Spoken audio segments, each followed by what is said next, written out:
aqui vamos continuar este caminhar do peregrino. Uma reflexão rápida, muito leve, em torno destas memórias de Santo Inácio, em sua autobiografia, que ele nem mesmo desejava que fosse escrita, mas, com insistência de seus companheiros, colocou algumas memórias junto a eles que a escreveram. Aqui nós estamos no 5º capítulo, onde ele faz a memória de quando esteve em Barcelona e Alcalá. É interessante que nós vamos ver aqui alguns fatos que vão se repetindo. A busca de ajuda, o espírito de doação de Santo Inácio, a vontade de aplicar os exercícios espirituais, e vai surgindo nele uma necessidade de estudar melhor para poder ser benquisto em seu meio. Então, no número 54, lembra que, chegado a Barcelona, ele comunicou sua inclinação para estudar a Isabel Rosé e um certo mestre Ardevol. Pareceu-lhes muito bem. Este se ofereceu para ensinar-lhe gratuitamente, e aquela a lhe garantir a subsistência. Então, a vida de Santo Inácio corre assim. Pessoas que vão ajudando, vão percebendo a boa intenção dele, e isso acaba sendo um fator muito interessante que permite que ele vá crescendo, que ele vá tendo melhores possibilidades. E aqui ele está falando uma coisa, porém, o embaraçava muito. Quando começava a decorar, como era preciso nos começos do estudo da gramática, vinham-lhe novas inteligências de coisas espirituais e novos gostos. Ou seja, ao invés de estar concentrado naquilo que deveria fazer pelo método de então, de decorar regras, vinha nele como que uma tentação a buscar outras coisas. E isto acontecia de tal modo que não podia decorar. Não conseguia repeli-los, embora lutasse muito contra eles. Então, refletindo muito sobre isto, dizia a si mesmo: não é quando me ponho a rezar ou vou à missa que me vêm essas inteligências tão vivas. Assim chegou pouco a pouco a reconhecer que se tratava de uma tentação. Depois de rezar, foi a Santa Maria do Mar, perto da casa do seu professor, pedindo-lhe que o escutasse um pouco naquela igreja. Uma vez que lá se sentaram, ele expôs fielmente tudo o que se passava e como progredia pouco por essa razão, mas fazia ao professor a seguinte promessa: eu vos prometo jamais deixar de escutar-vos durante esses 2 anos, enquanto eu encontrar em Barcelona pão e água para poder subsistir. E aí, com essa firmeza de propósito, ali, né, na igreja, diante de Deus, e junto àquele professor que estava tão dedicado gratuitamente a ele, daquela maneira ele conseguiu expulsar essa tentação. É uma lição que fica para nós, acontece muito com os santos. Às vezes a gente pensa que os impulsos de rezar muito, oferecer certas situações de uma forma, talvez até possa se dizer, desregrada, e a gente acha que aqueles excessos são positivos, estamos como que heroicamente ou esportivamente, digamos assim, em competição, em bater recordes, vamos chamar assim, que a gente está cada vez mais próximo de Deus. Quando, na realidade, se não houver bom discernimento, a gente pode estar sofrendo tentações que nos desviam de um caminho de um melhor amadurecimento, de cumprir os nossos propósitos. Acontece com todo mundo na caminhada de conversão. Mais adiante, no número 56, está assim a sua memória. No fim de 2 anos de estudos, durante os quais, segundo o que se dizia, ele tinha progredido consideravelmente, seu professor disse que ele estava em condições de seguir o curso de artes. e sugeriu que fosse a Alcalá. Contudo, ele se fez examinar por um doutor em teologia, que lhe deu o mesmo conselho. Então, partiu sozinho para Alcalá, se bem que ele já tivesse alguns companheiros, eu creio. Esse eu creio está ali colocado em nota de rodapé, exprimindo dúvida, é do padre Câmara, né? Aquele que ajudou a escrever. Mas numa carta de 6 de dezembro de 1524, endereçada a Inês Pascoal, que estava em Manresa, Inácio menciona um peregrino de nome Calixto, que se encontrara em vossa cidade. Esse Calixto será um dos companheiros de Inácio em Alcalá e em Salamanca. Então, há sempre essas dúvidas, né, que às vezes, como foi um relato oral, pode ter ficado algum ruído na memória, mas com muito cuidado, com muita precisão, o padre Câmara fazia essas observações. E depois, mais futuramente, os historiadores, as pessoas que pesquisam a vida de Santo Inácio, vão colocando essas notas de rodapé para corrigir essas informações. No número 57, ele estudou em Alcalá pouco mais de 1 ano e meio. Como tinha chegado em Barcelona durante a quaresma de 1524 e ali estudar 2 anos, foi em 1526 que chegou a Alcalá, onde estudou os termos lógicos de Soto, a física de Alberto e o mestre das sentenças. Eram livros, métodos que se usavam na época para aprofundar estudos. Estando em Alcalá, ele se acostumou a dar exercícios espirituais e a explicar o catecismo. Por esse meio, ele fazia fruto para a glória de Deus. Houve um bom número de pessoas que chegaram a um grande conhecimento das coisas espirituais e a um grande gosto por elas. Então, aí está um traço de Santo Inácio, o amor pelas pessoas e o serviço, que é muito próprio em toda a cultura inaciana até hoje. Ele não queria apenas tirar proveito no sentido de satisfazer-se com algo que o estava fazendo crescer.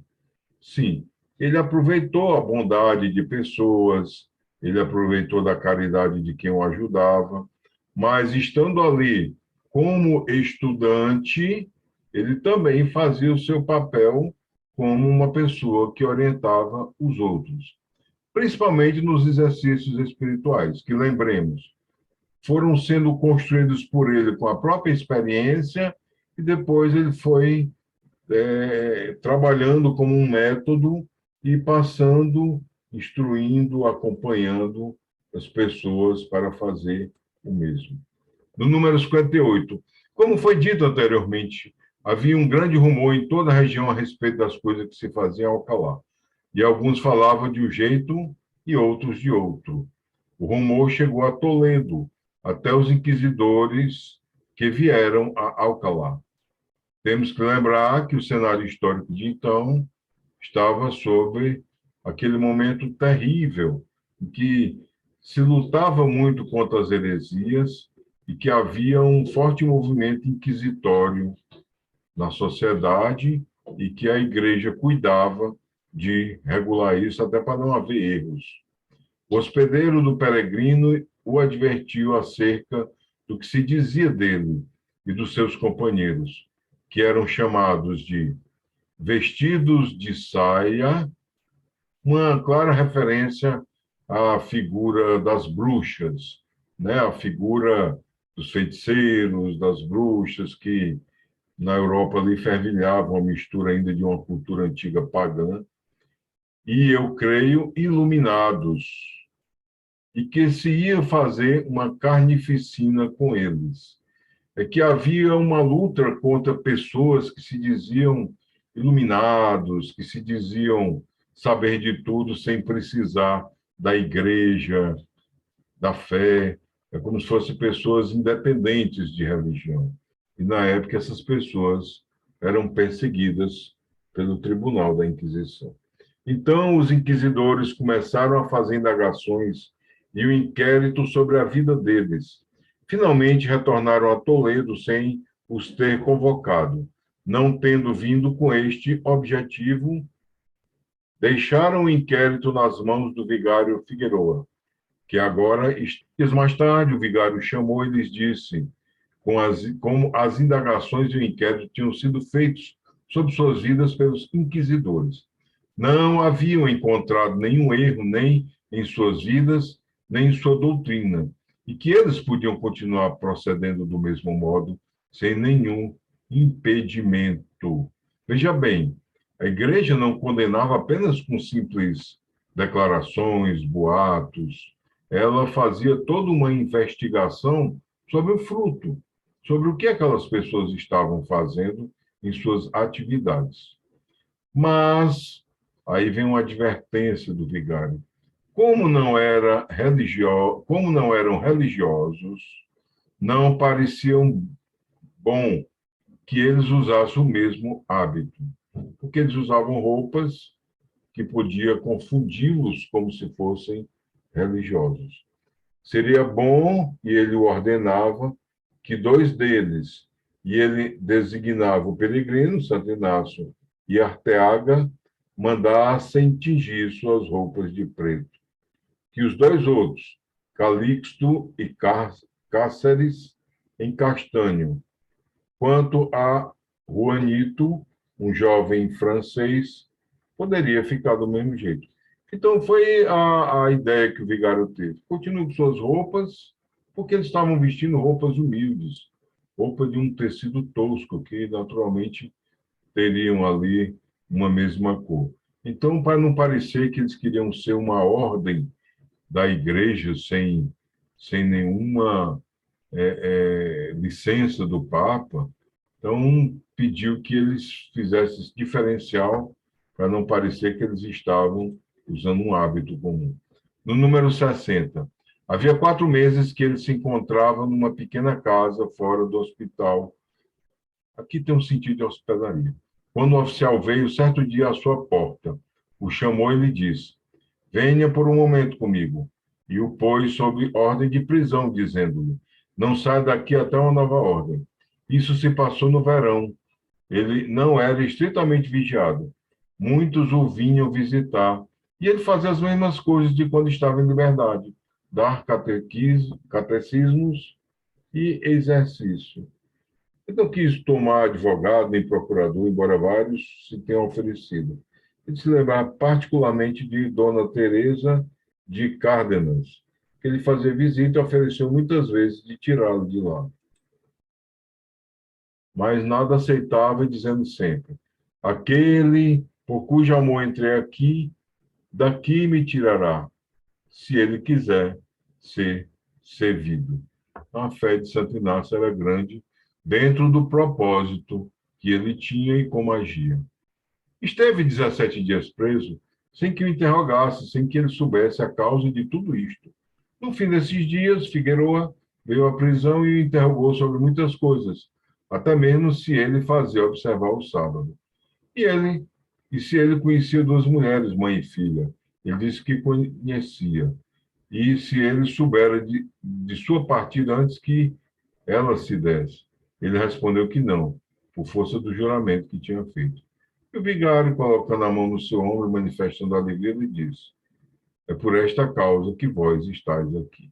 Então havia muito essas suspeitas, havia muito esses modos de achar que aqueles garotos, né, aqueles jovens, estavam se dando com seitas, estavam com estranhos ensinamentos.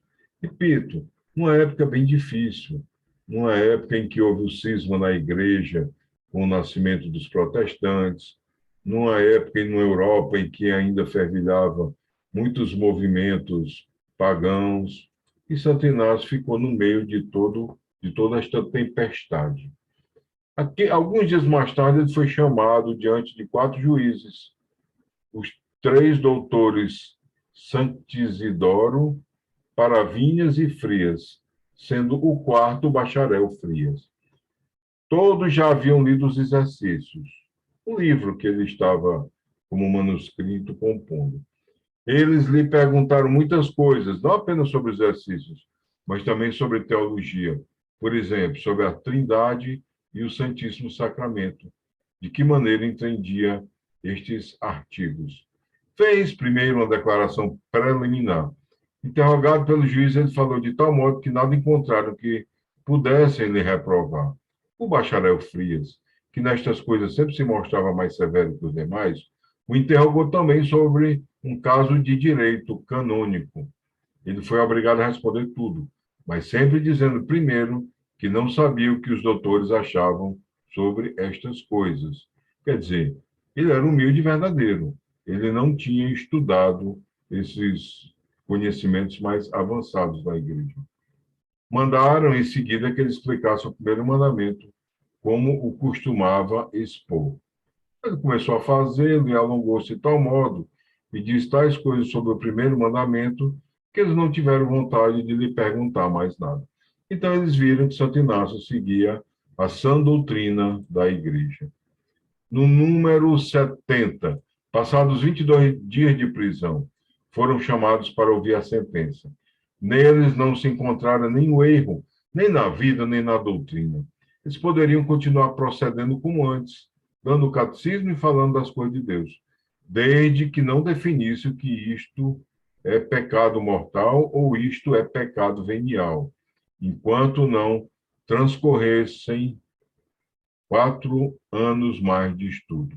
Ou seja, havia um cuidado para que eles não tropeçassem no conhecimento de algumas matérias que têm uma diferença intrínseca muito tênue, que às vezes as pessoas não sabem diferenciar bem.